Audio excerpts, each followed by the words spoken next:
Hey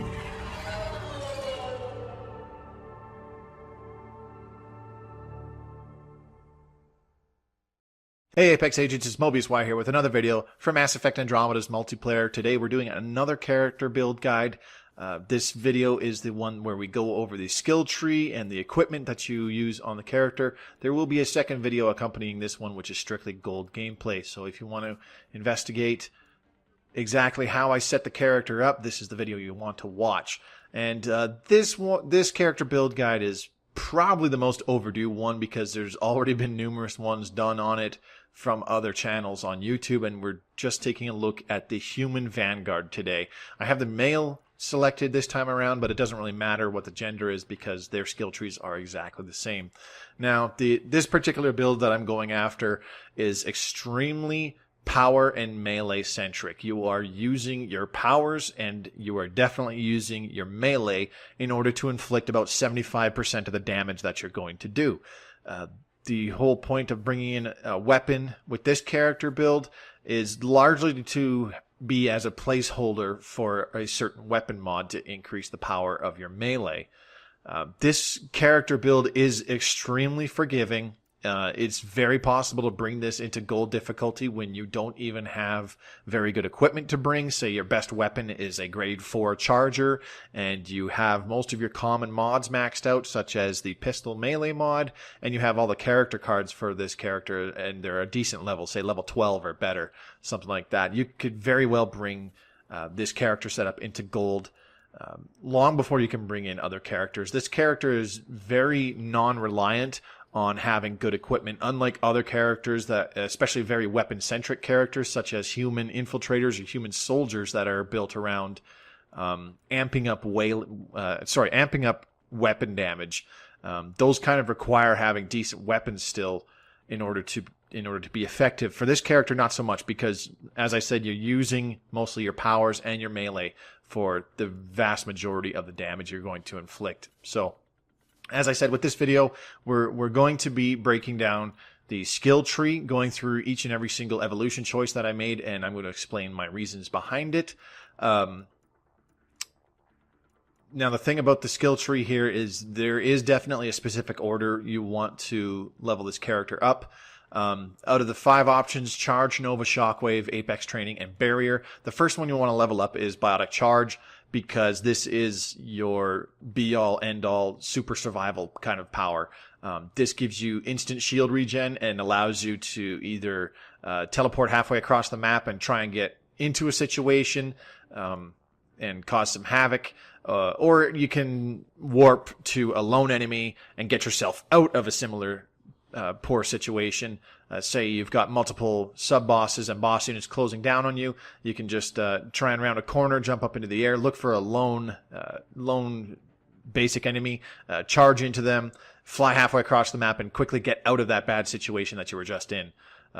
Get you out of that situation where you're surrounded by lots of bad guys. And upon doing so, you inflict lots of damage upon impacting whatever you're charging, as well as regen all of your shields back. Barrier is the second skill you'll want to level up, simply because this gives you more survivability. It increases your maximum shields. You get better health and shield regen delay and really good shield regeneration overall. But it also amps up your melee damage quite a bit. In general, this gives you really good survivability coupled with charge, and makes it much easier for you to just kind of stay alive. Nova's the third skill you'll want to level up. This just gives you more offensive options. You can combo Nova with both charge and shockwave to give you really good AoE damage and stagger capabilities, allowing you to control smaller groups of enemies really well. So once you've gotten your survivability up, you definitely want to rank up Nova. And then the last thing you want to level up is your Apex Training. This just gives you better overall effectiveness, really cranking up your power damage in particular once you max out Apex Training. So let's go through these one at a time and I'll explain my reasonings why. Charge is up to 6, and for rank 4, it's kind of up to you, but I much prefer having more radius on charge. The base radius on charge is pretty much just the target that you hit. So when you find yourself charging into a group, if you choose the damage and force option, yeah, you'll hit that target harder and you'll stagger him more or possibly knock them down a lot and send them flying into a wall a lot harder. But if there's a group of them, the other two guys standing right next to you are still standing there. They're still shooting you. So it's really nice to have the radius evolution where any other enemies that are close to your impact point also get staggered. It just gives you better crowd control, better flexibility. Rank 5, I went with the extra melee damage. This gives you improved weapon and melee damage for 3 seconds after charging. The important part here is the extra melee damage. If you're building this character for a kind of charge and shoot weapon heavy sort of Vanguard, kind of like what you would do with the Drell Vanguard in Mass Effect 3, then you still kind of want to choose this option to increase your gun damage after charging. But the important part of this one is the extra melee damage bonus after charging. The power synergy option is also very, very, very viable, but the reasoning I would say go with the melee over the power synergy option is because when you charge, it's guaranteed that you're going to punch. Maybe not immediately after charging, but possibly after using another power, you're still going to punch them in the face. So you get a benefit out of that every time. With the power synergy, it's not always a case where you charge somebody and then you can immediately Nova or you can immediately Shockwave because they might be on cooldown. So it's simply a case of get a bonus all the time because I am always going to punch something after charging, or get a pretty big bonus for the times when I charge and immediately Nova or charge and immediately Shockwave, which is only going to be, half or less than half the time that I charge into something. So that was my reasoning behind going with the extra melee damage after charging. And for rank 6, I went with the extra shields restored and the extra damage.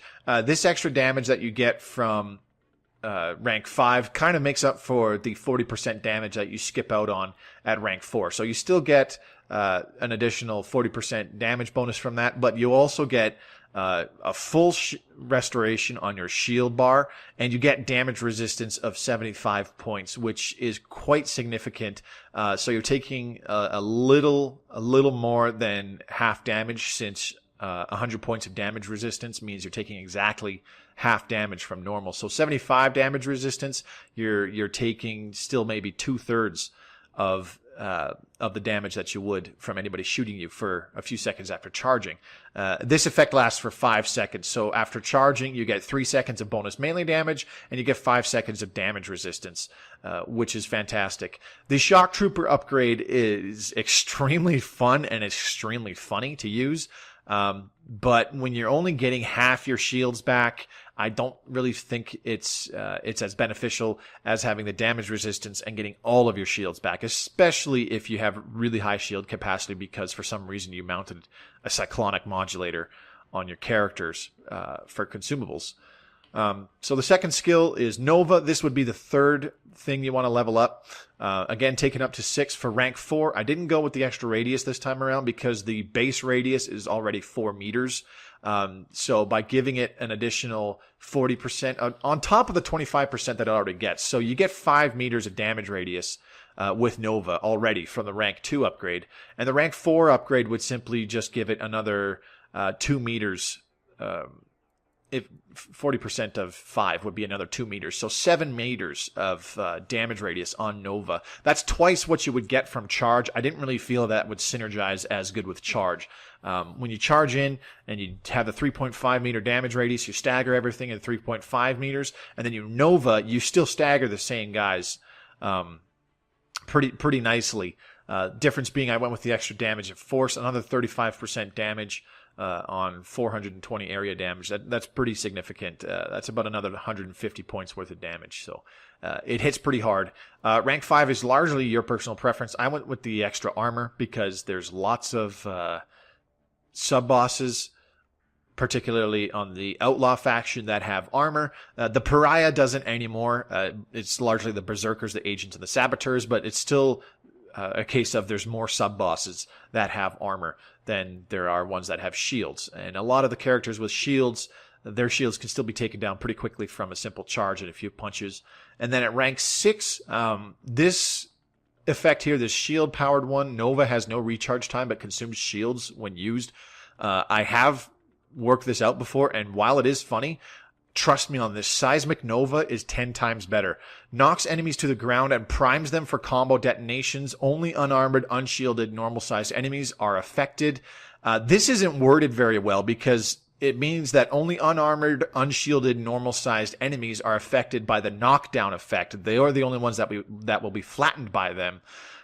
This still primes everything that gets hit by Nova. So even something like an Outlaw Hydra or a Ket Ascendant, sorry, that's a bad example. Not a Ket Ascendant, a Remnant Destroyer. Anything that's in range of your Nova, of the 5-meter radius Nova that you have, is primed for a combo detonation with this. That is huge. That offers you massive AoE damage potential, even more crowd control on top of what you already have with the extra radius on your charge and the 5-meter or 7-meter radius explosion that you have with Nova. That's absolutely huge. You can combo the priming with either charge, follow-up charge. So, you run up to somebody, you Nova them in the face, and you knock down any unshielded basic enemies, and then you charge the shielded enemy that didn't get knocked down in order to set off a combo and do much more damage to them, and as well as damage other nearby enemies. Or hit them with a shockwave so that you can charge another target again and set off 2 different combos on separate opponents. It's huge. It just offers a huge amount of offensive flexibility. Shockwave I left at one point. This is still extremely viable. Shockwave on its own still does a pretty significant amount of damage, and with all the extra damage you're getting from your consumables and your passive trees, this grade 1 Shockwave still does a fair chunk of damage, especially on basic enemies like Ket Chosen and Outlaw Raiders. Apex Training, as I said, is the last thing to level up, and the choices in this one are fairly obvious here for the most part.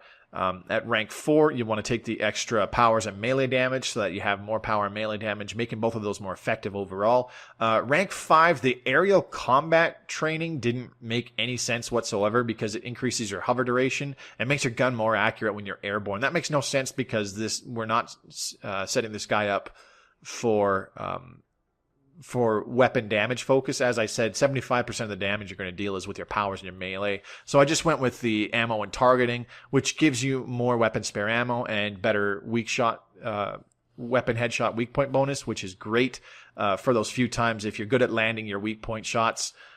The few times that you do shoot your gun, you want to try and maximize the damage in as short a time span as possible, and shooting heads is the best way to do it.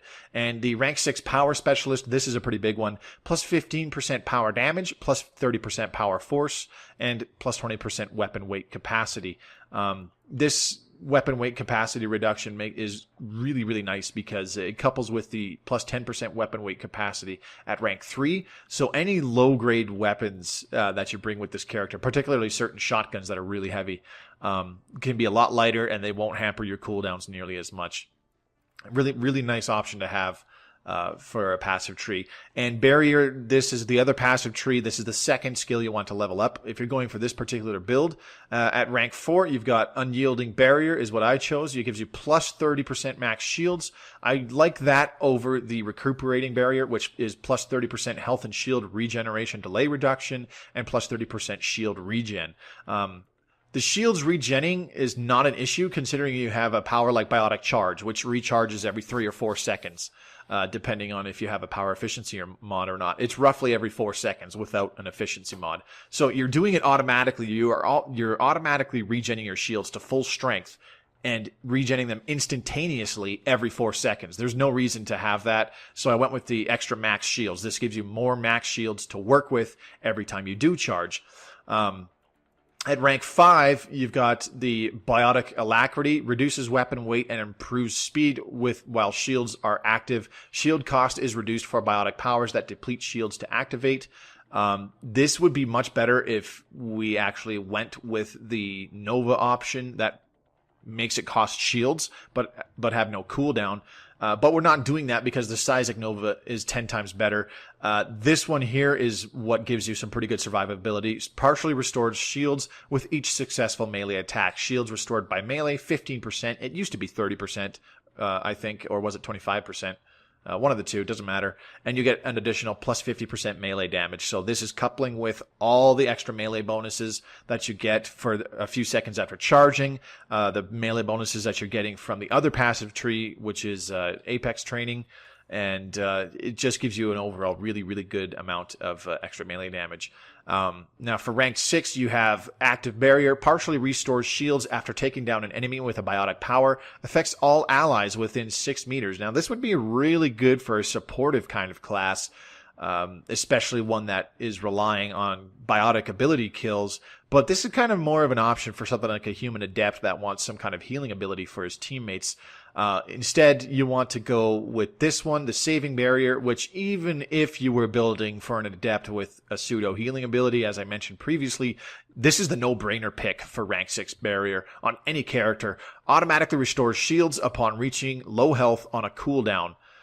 Shields restored at low health, you get 100% of your shields back, and this kicks in when your health drops down to 20%. There is a cooldown on this Saving Barrier ability. It's every 15 seconds. But if you play smart, if you don't go ridiculously Rambo on groups of enemies every time you try to get into a fight, if you really pace yourself, get into a group of enemies and charge into them, use your Nova, start punching things, couple that with a biotic combo, and so at some point in there, you had to have your Saving Barrier kick in to really save your butt. Okay, that's fine. Try and find lone enemies or just, pairs of really weak enemies that you can take down really quickly for a little while so that they don't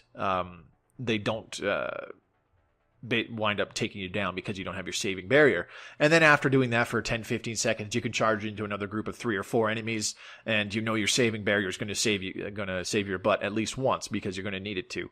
Saving Barrier is just the no-brainer option there. And it's really this Saving Barrier option combined with the Barrier Drain whenever you punch something, as well as the 100% shield restoration from Biotic Charge that really makes this character so freaking survivable. You still got to be careful about what you charge. You don't want to charge into, say, 3 Ket Anointed or 3 Ket Destined because they'll still take you down pretty bloody quick. You definitely don't want to charge things like Outlaw Hydras or Ket Ascendants or Ket Fiends because they'll basically one-hit kill you, and the Ascendants and the Fiends will straight up sync kill you where you can no longer be revived. That's something you do have to be cautious for.